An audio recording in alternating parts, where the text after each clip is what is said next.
1 Samuel bab 1. Ada seorang lelaki suku Efraim bernama Elkana, anak Yeroham, anak Elihu, anak Tohu, anak Zuf, dari Ramataim Zofim di pergunungan Efraim. Dia beristri 2, seorang bernama Hana, dan yang seorang lagi bernama Penina. Penina mempunyai anak, tetapi Hana tidak. Setiap tahun, lelaki itu pergi dari kotanya untuk beribadat dan mempersembahkan korban di hadapan Tuhan alam semesta di Silo. Kedua-dua orang anak Eli, yaitu Hofni dan Pinehas, ialah imam Tuhan di sana. Pada hari Elkana mempersembahkan korban, dia memberikan bahagian-bahagian korban itu kepada Penina, istrinya, serta kepada semua anaknya, baik lelaki maupun perempuan. Dia memberikan bahagian 2 kali ganda kepada Hana, karena dia mengasihinya meskipun Tuhan menutup rahim istrinya itu. Hana sering disakiti dan dihina oleh madunya, Penina, karena Tuhan menutup rahim Hana. Demikianlah keadaan itu berlangsung tahun demi tahun. Setiap kali Hana pergi ke bait Tuhan, madunya menyakiti hatinya sehingga dia menangis dan tidak mahu makan. Elkana suaminya berkata kepadanya, "Hana, mengapakah engkau menangis? Mengapakah engkau tidak mahu makan? Mengapakah engkau susah hati? Bukankah aku lebih berharga bagimu daripada 10 orang anak lelaki?" Ada sekali, setelah mereka selesai makan dan minum di Silo, Hana pun berdiri. Pada ketika itu, Imam Eli sedang duduk di sebuah kursi berdekatan dengan ambang pintu bait suci Tuhan. Dengan hati yang pedih, berdoalah Hana kepada Tuhan sambil menangis terseduh-seduh. Bernazarlah Hana, katanya, "Ya Tuhan, alam semesta, jika sungguh-sungguh Engkau memperhatikan kesengsaraan hamba-Mu ini, dan mengingatiku serta tidak melupakan hamba-Mu ini, tetapi memberi hamba-Mu ini seorang anak lelaki, maka hamba akan menyerahkan dia kepada Tuhan seumur hidupnya, dan pisau cukur tidak akan menyentuh kepalanya." Ketika perempuan itu terus-menerus berdoa di hadapan Tuhan, Eli mengamat-amati mulut perempuan itu. Hana berkata-kata dalam hatinya, dan hanya bibirnya sahaja bergerak-gerak, tetapi suaranya tidak kedengaran. Maka Eli menyangka perempuan itu mabuk. Lalu kata Eli kepadanya, "Berapa lama lagi engkau akan mabuk? Lepaskanlah dirimu daripada mabukmu." Tetapi Hana menjawab, "Tidak, tuanku, hamba seorang perempuan yang sedang bersusah hati. Hamba tidak minum baik air anggur maupun minuman keras. Tetapi hamba baru sahaja mencurahkan isi hati hamba di hadapan Tuhan. Janganlah anggap hamba-Mu ini seorang perempuan yang nista. Atas sebab begitu besarnya keluh kesah dan sakit hati hamba, maka hamba berdoa seperti ini sejak tadi." Jawab Eli, "Pulanglah dengan sejahtera. Semoga Allah Israel mengabulkan permintaan yang kau sampaikan kepadanya itu." Kata Hana, "Semoga hamba-Mu ini mendapat belas kasihan Tuhan." Kemudian pulanglah perempuan itu, lalu dia makan dan mukanya tidak muram lagi. Keesokan harinya, bangunlah mereka pagi-pagi lalu beribadat di hadapan Tuhan. Setelah itu, mereka pulang dan tiba di rumah mereka di Rama. Ketika Elkana meniduri Hana, istrinya, Tuhan mengingati perempuan itu. Seiring berlalunya masa, Hana mengandung lalu melahirkan seorang anak lelaki yang dinamainya Samuel. Katanya, "Kerana aku telah memintanya daripada Tuhan." Pada waktu Elkana, lelaki itu, pergi lagi dengan seluruh keluarganya untuk mempersembahkan di hadapan Tuhan korban sembelihan tahunan dan korban nazarnya. Hana tidak ikut pergi. Katanya kepada suaminya, "Setelah anak ini sudah bercerai susu, barulah aku akan membawanya, supaya dia menghadap hadirat Tuhan dan tinggal di sana untuk sepanjang hayatnya." Elkana, suaminya, berkata kepadanya, "Lakukanlah apa yang kau pandang baik. Tinggallah sampai engkau menceraikan susunya. Semoga Tuhan melaksanakan firman-Nya."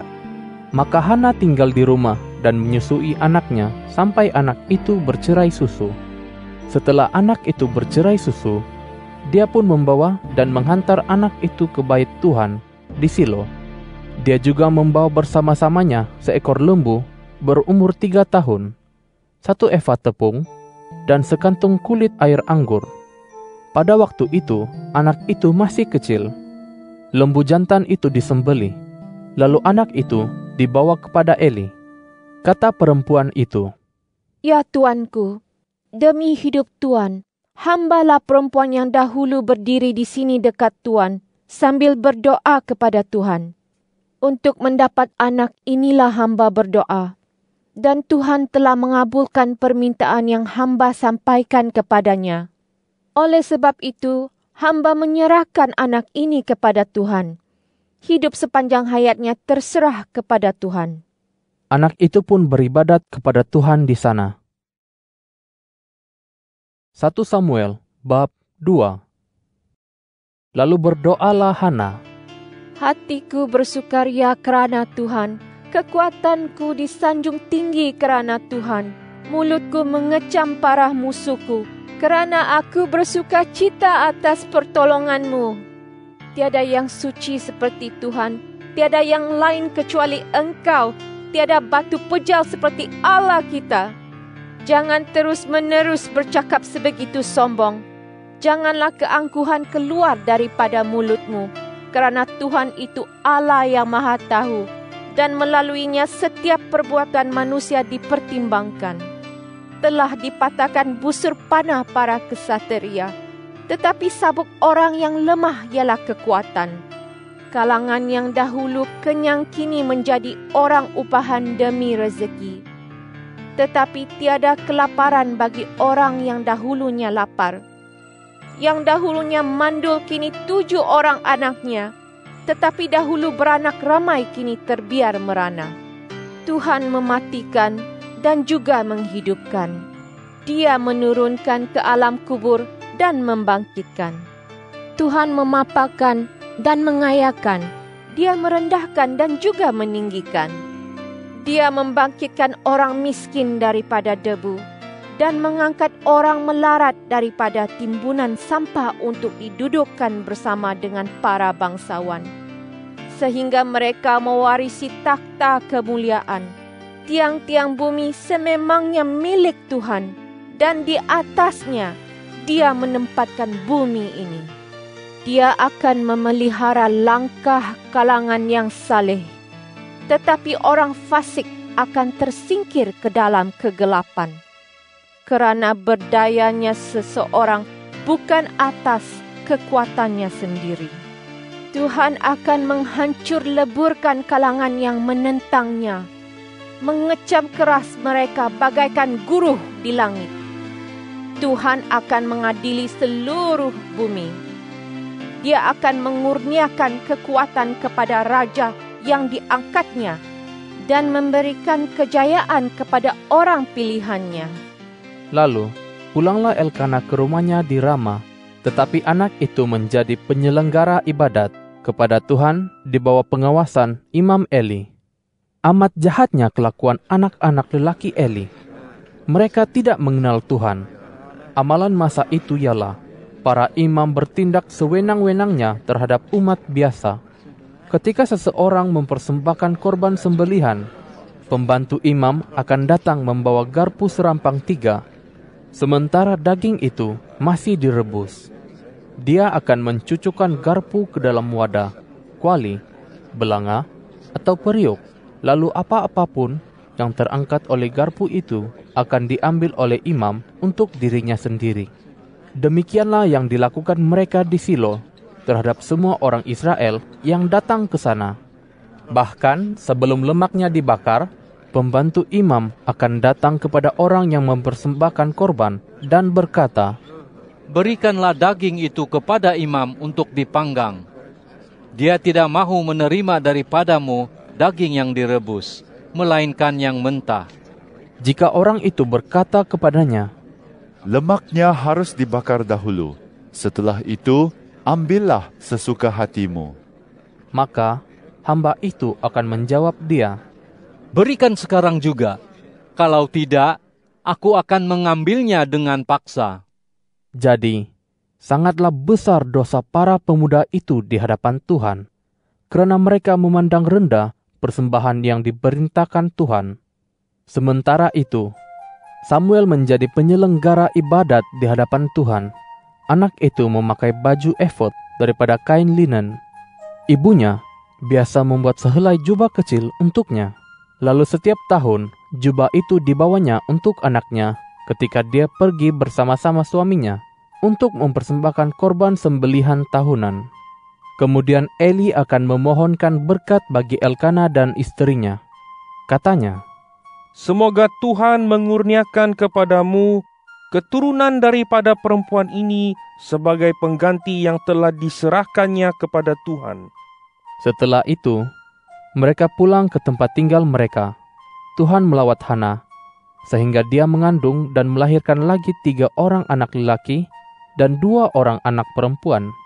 Samuel yang muda itu pun bertambah besar di hadirat Tuhan. Eli sudah sangat tua. Dia mendengar segala sesuatu yang dilakukan anak-anaknya terhadap semua orang Israel dan bahwa mereka tidur dengan perempuan-perempuan yang menunaikan tugas di muka pintu kemah pertemuan. Katanya kepada mereka, "Mengapakah kamu melakukan hal-hal semacam itu? Kudengar kabar tentang segala kejelikan perbuatan kamu terhadap seluruh umat itu. Jangan begitu, anak-anakku. Yang kudengar ialah kabar buruk yang tersebar dalam kalangan umat Tuhan. Jika seseorang berdosa terhadap orang lain, maka Allah akan menghakiminya. Tetapi jika seseorang berdosa terhadap Tuhan, siapakah yang akan menjadi orang tengahnya?" Namun demikian, mereka tidak mengendahkan kata-kata ayah mereka, karena Tuhan hendak mematikan mereka. Samuel yang muda itu semakin besar dan semakin disukai, baik oleh Tuhan maupun oleh manusia. Suatu waktu, datanglah seorang hamba Allah kepada Eli dan berkata kepadanya, "Beginilah firman Tuhan. Bukankah ketika orang Israel masih di Mesir dan masih di bawah kuk keturunan Firaun, aku telah menyatakan diriku kepada para leluhurmu. Daripada kalangan semua suku Israel, aku memilih dia untuk menjadi imam bagiku, untuk naik ke mazbahku, untuk membakar dupa dan memakai baju efod di hadiratku. Aku pun mengurniakan kepada keluarga leluhurmu segala korban bakaran orang Israel. Jadi, mengapakah kamu semua haloba serta meremehkan korban sembelihan dan persembahan bahan makanan bagiku, serta mengetepikan aku? Mengapakah engkau menghormati anak-anakmu melebihi aku dan menggemukkan diri dengan bahagian-bahagian yang terbaik daripada segala persembahan umatku orang Israel? Jadi, demikianlah firman Tuhan Allah Israel. Aku memang telah berfirman bahwa keluargamu dan keluarga leluhurmu akan hidup di hadapanku untuk selama-lamanya. Tetapi sekarang, demikianlah firman Tuhan, jauhlah hal itu daripadaku.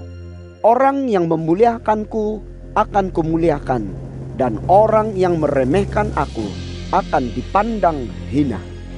Sesungguhnya akan datang harinya aku mematahkan kekuatanmu dan kekuatan keluarga leluhurmu, sehingga tidak akan ada seorang pun yang tua dalam keluargamu.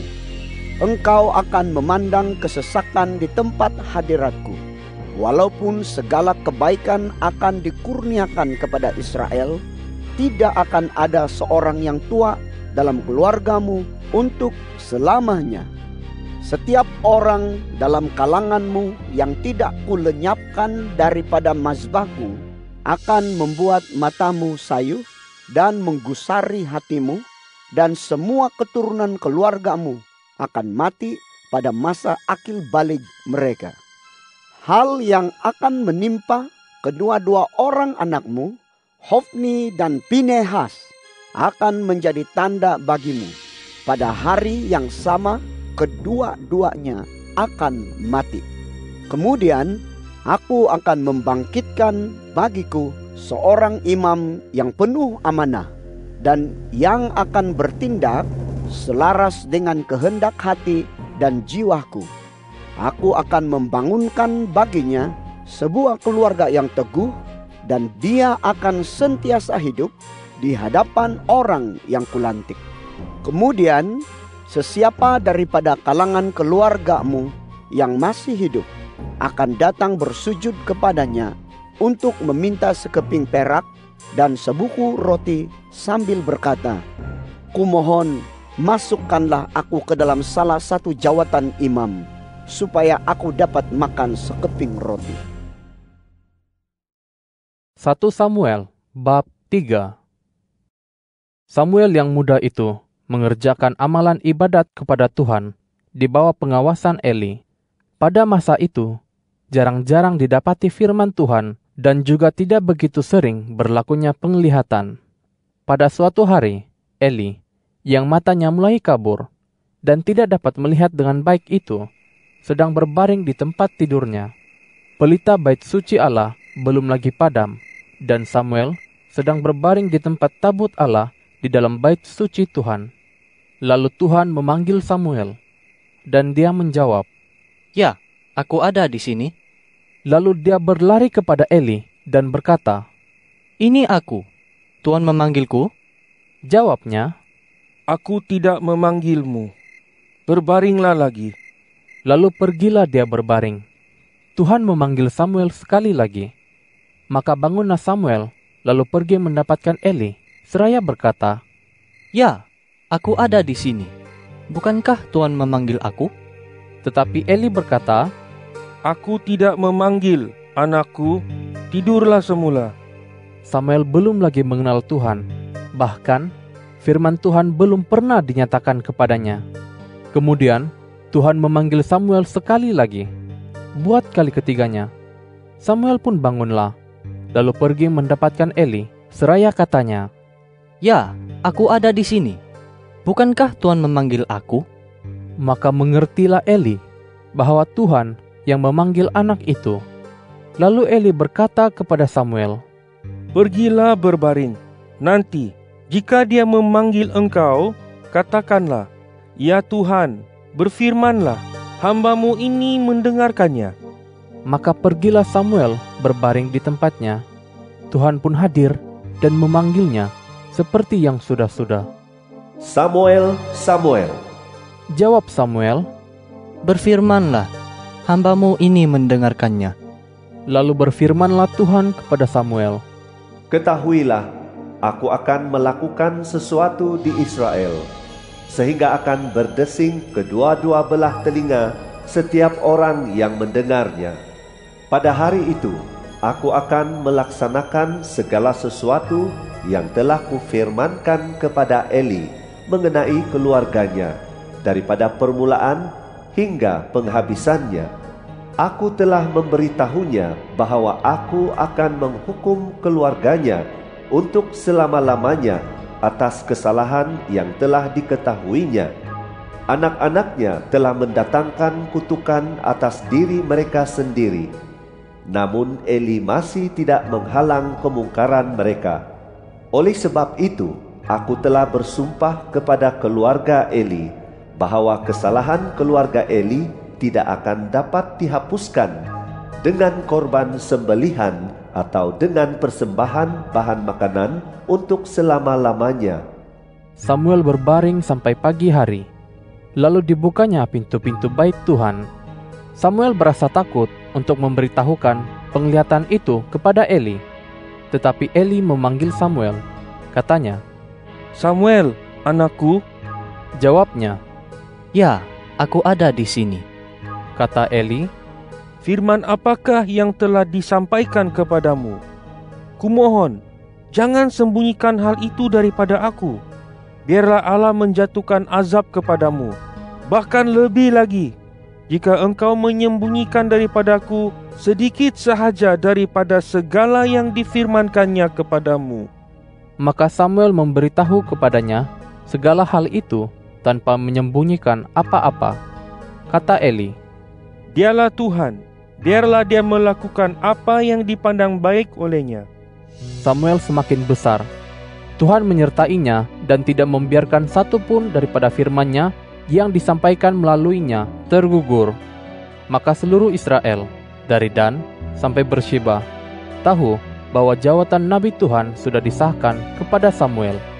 Tuhan kembali menampakkan diri di Silo, dan melalui firman-Nya, Tuhan menyatakan dirinya kepada Samuel di Silo.